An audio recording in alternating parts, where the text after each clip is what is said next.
because he lives in this place. Grandma says, she keeps going, no, just one kiss, please, one kiss. And finally, this little boy, he's promised to kiss her when they're in the living room, but we've been in the kitchen for like 3 weeks, so he thinks it's safe to say, when we're in the living room, I'll kiss you. Because we're never going to be in the living room ever. This hell is going on forever. But when we go to the living room for some reason. So she's like, time to kiss Grandma. And he's like, he's paralyzed. So then he drags himself over and he gives her a kiss. And it was, for me, the most unexpected moment of this whole project, because I just saw, this little tiny boy who had just learned to kiss without affection. And to kiss is this part of the deal, And it was, when I complain about, how we're being torn apart by equipment and all of this kind of stuff, and how dehumanizing it is, it's not so easy, I just watched real agony in this place of sort of honest work, and we can work with our hands, and, you could mess it up anywhere. Yeah, and I actually the Facebook picture. Yeah. It would have been quicker. There's certainly lots of innocence there, that's for sure, for that little boy. What's your relationship to the past? Do you bring the past and your experiences into the studio? Well, yes, quite physically actually. Quite a lot of it. The things I've brought with me are things that I've started in the past. I start a lot of things and I don't finish very many. But I like to have a lot of starts around, so that when something comes up, when some need comes up, I've already started. For instance, if somebody asks me to do a soundtrack for a film, I always sort of say yes, because I'm sure I've already done it, actually. It's just a question of finding it in my archives. I love how you told me once that you will just put your iTunes with all these starts when you're washing the dishes and you might do something. Yeah, that's right, yes. So I have 4,700 unreleased pieces of music. So when I'm tidying up, I put the archive on shuffle. And sometimes there's not only my music in the archive, so sometimes something will come up that I don't recognise at all. And I think, God, that's really good, I wonder who did that. And sometimes it's me. It's true, it's amazing. Did you ever want to finish somebody else's work? Yes, sometimes, yeah. In fact, there's one piece that I have which I really like, and I know it isn't by me. Do you know who it's by? No, I have no idea who it's by. It's been in my archive for years. Can you know it? Well, I don't know what to do with it, because I did work on it, because I thought for a while it might have been mine. And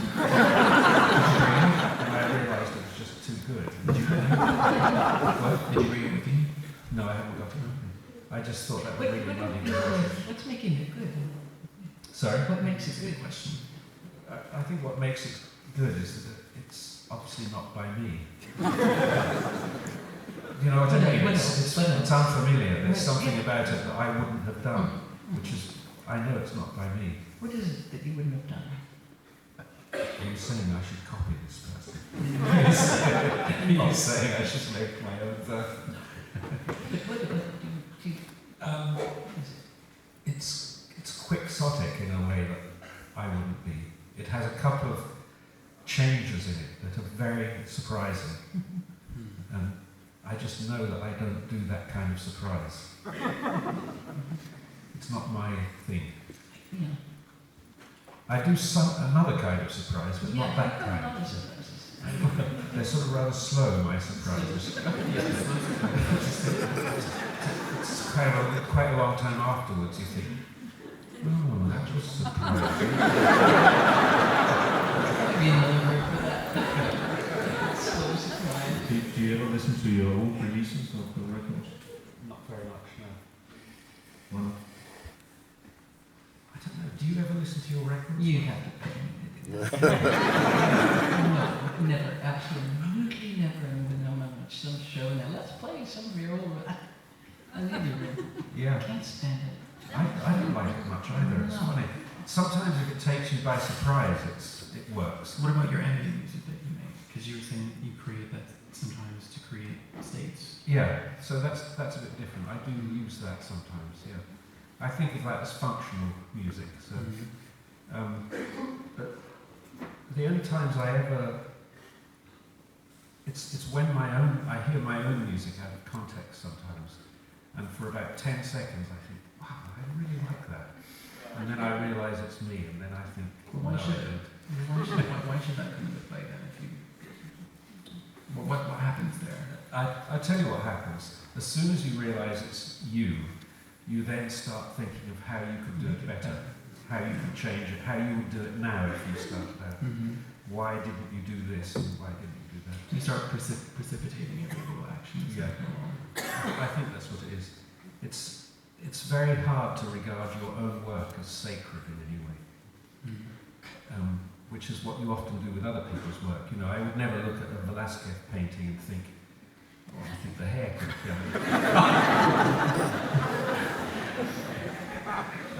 so you just take it as given that other pieces of work are finished, but your own work never really is. Yeah, Like the only time. I was just going to say the only time I really feel when something is finished is when I have a really solid deadline. Yeah, deadlines are the way of finishing work. The loving whip, as I call it. Yeah. The loving whip deadline. We won't hear about your sex life. I'm sorry. I don't have a sex life at least 3 times a week. That sounds absolutely unnecessary. No, I was just going to say it would be nice if there were museums that you could go in and work on their paintings still at night. Yes. You know, What just you know, working on it. Yeah. But profanity is important enough, right? Imagine like a kind of collaborative. Rubs to the Imagine same kind of- over Imagine a collaborative, museum where you can just go and correct each other's art. I thought that's almost what you're about to say. there. No, it's not at all. No, that's other people's things. I don't think. No, I don't think so. I guess that's what remixers do in music, isn't it? That mysterious job, the remixer. It's just But something you're else. approaching someone for that, as opposed to. Well, you're right. They didn't used to. Actually, Didn't that's used to true. be the case. People People still used to do do it. it, and then they pursue you for some money afterwards. But when we made My Life in the Bush of Ghosts, it was funny. We didn't really think it through in a way. We didn't think we're probably going to have to pay someone for these things. What? Because we did it as a kind of art experiment, you know.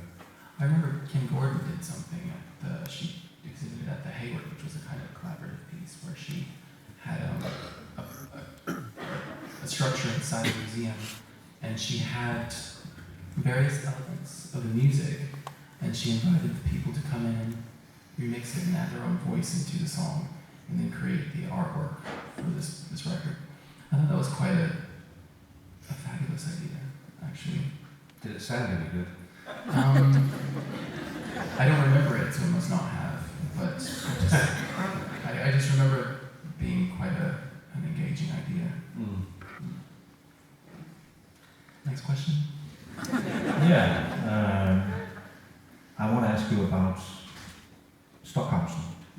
You studied in Stockhausen, Karl Stockhausen, German electronic pioneer. If no one should know him yet, someone should know him yet.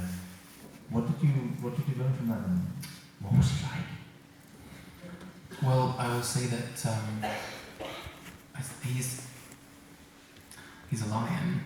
He was a lion, and that's how his wives described him. And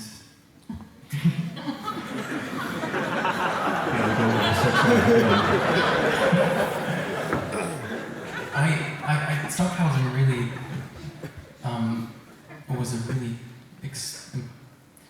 that was a really important period for me. I think when I began to work with sound, it was more or less kind of accidental because I thought maybe I would be a a painter. I'd been really practicing painting for some time, and then I remember I smoked a joint with my friend, and I had just gone to see this curator about having an exhibition. And I put all my paintings on the roof of this Carmen Gia that I was borrowing from my dad. And we drove off and laughing about, God knows what. And I drove off and my paintings flew off, and I didn't realize till the next day. That was the end of my painting for a while. It's a good way to end it. Yeah, it was. And I went back and I found one on the side of the road, run over, but oh well. So I began to more or less take these ideas that I had for painting and I took them directly into working with sound.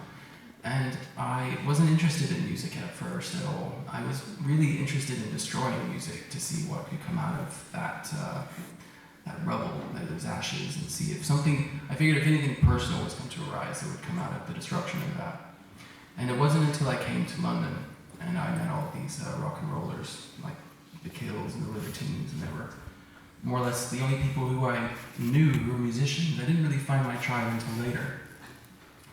I would say most of my my tribe, and the collective that I work with, they're dancers and filmmakers and poets, and I take get inspiration from all different places. And then I learned how to write songs. I was living in this house with this rock duo called the Kills, and we'd sit around the table every evening, and they had actually asked me to join their band, and as did the Libertines, and I had made this record when I was 15, all these experiments with bird songs and vacuum cleaners and aeroplanes and alarm clocks that I'd taken apart. Musique concrète to some degree, sound painting as I like to look at it. And I learned how to write songs from then. Now what happened is I had written to Stockhausen and he invited me to come and study with him. And he had a summer school at the time in Curtin, which is outside of Cologne, and he had, not only was he teaching, but he had various people set up around him, like this guy called, I think, Richard Toop, who was a musicologist dedicated solely to the study of his opera, the Licht cycle. I would say the things that I learned from Stockhausen are he didn't really teach you how to be a composer. He more or less, I like to think of that William Blake quote, to create your own system or be enslaved to another man's. So I think that Stockhausen really was another courage teacher for me in learning to create my own processes and systems and to really trust my intuition. And so there were various things that really stuck with me, which I've brought into sort of my string quartet work, Obid, which I'm developing slowly over the next few years as I'm making my record and working with these two. One of the things that really fascinated me was this idea of parametric transmutation.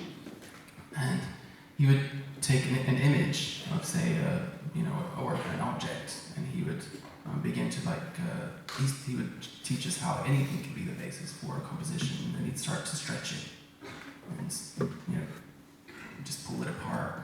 And ideas like that really stuck with me because I think I see music visually in my mind, and I found that was really spoke to me. It really woke me up, and I came back to London, and I had this reawakening as to why I was so fascinated with what my initial fascination, which was sound.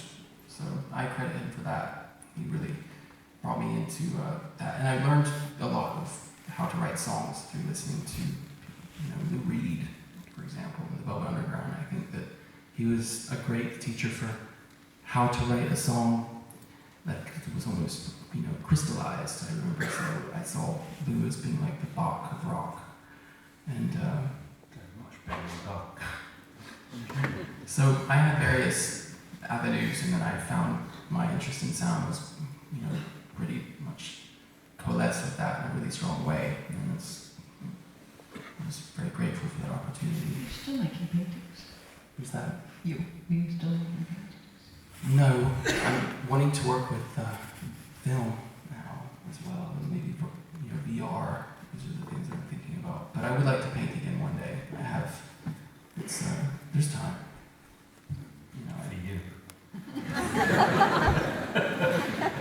You never know. You said you might be living to be 200 something yesterday.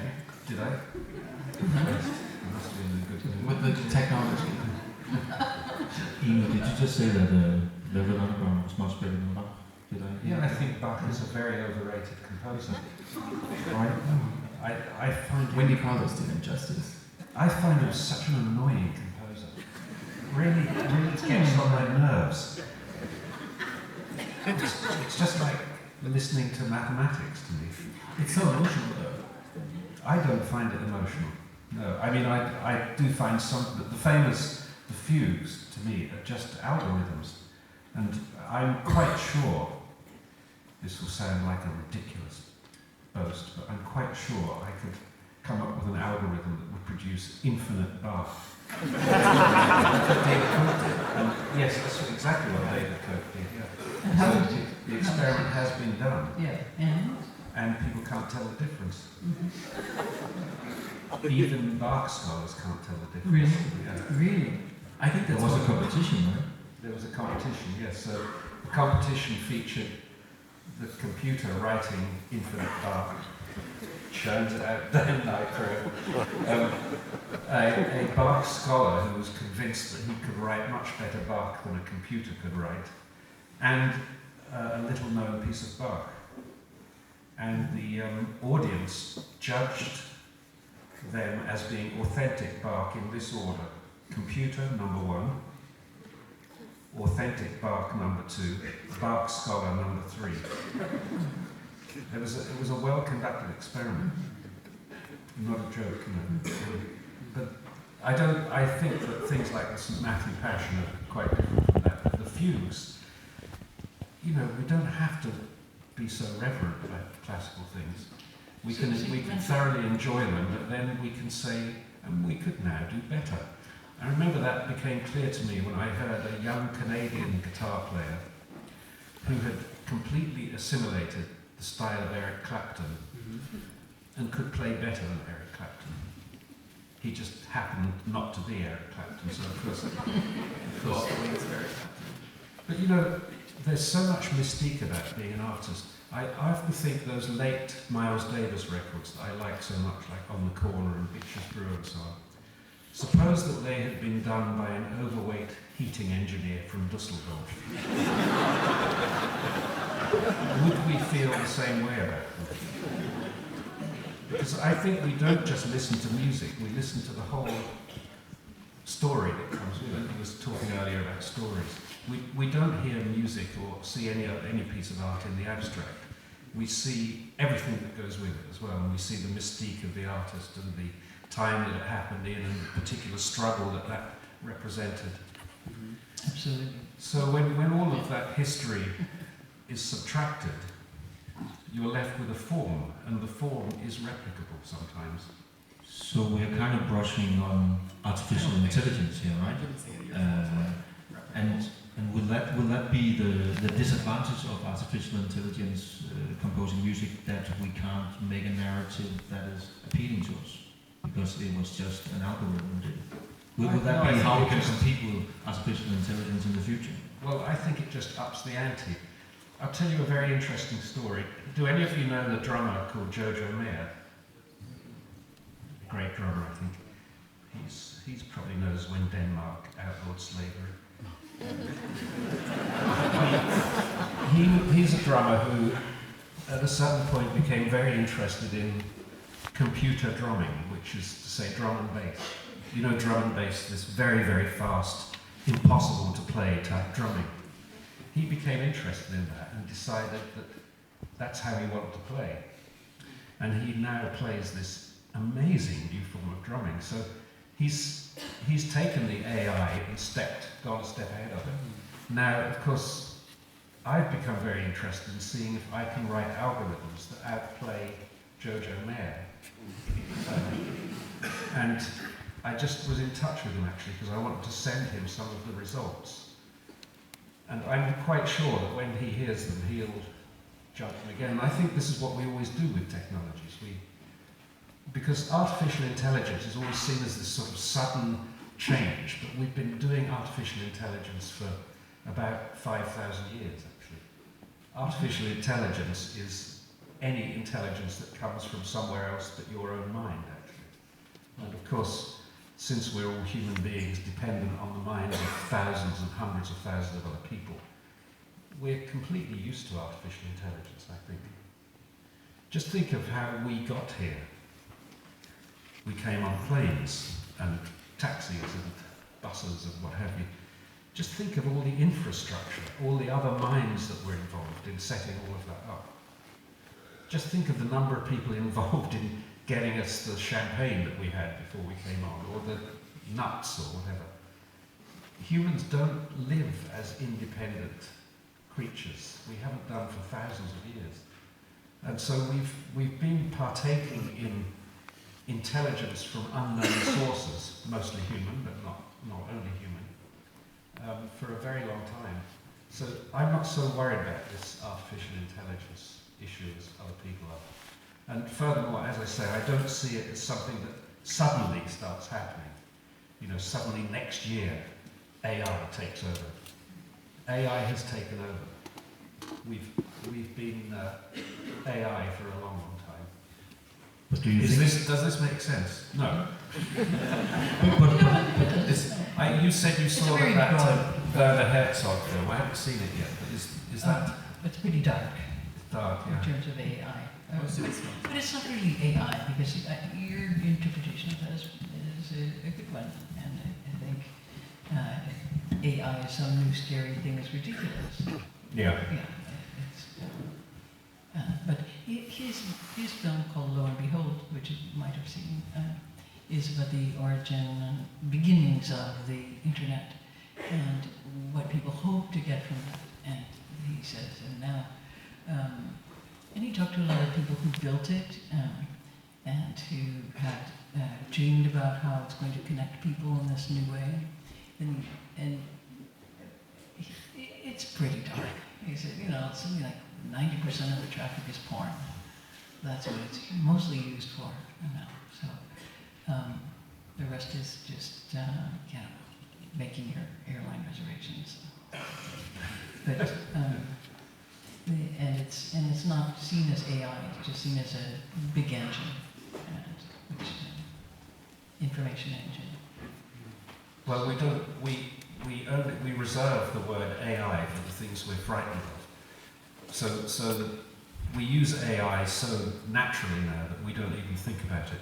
It's like Danny Hillis says about the word technology. He says, technology is the name you give to things that don't work properly yet.